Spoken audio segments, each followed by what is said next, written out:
जी आ जाओ आंटी, आगे आते जाओ, फूलों की वर्षा करते हो, आगे आते जाओ। जय गुरु जी, जय गुरु जी, जय गुरु जी, जय गुरु जी।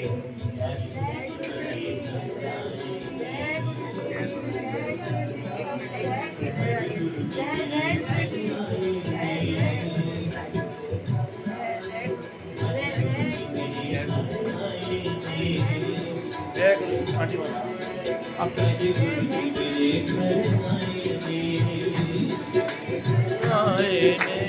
ਉੱਚੀਆਂ ਪਾਗਾਂ ਜਿਵੇਂ ਉੱਚੀਆਂ ਭਾਗਾਂ ਮੇਰੀ ਕੁੱਟੀਆਂ ਦੇ ਬਾਗ ਚ ਆਏ ਨੇ ਅੱਜ ਗੁਰੂ ਜੀ ਮੇਰੇ ਘਰ, ਅੱਜ ਗੁਰੂ ਜੀ ਮੇਰੇ ਘਰ ਆਏ ਨੇ, ਅੱਜ ਗੁਰੂ ਜੀ ਮੇਰੇ ਘਰ ਆਏ ਨੇ, ਗੁਰੂ ਜੀ ਮੇਰੇ ਘਰ ਆਏ ਨੇ।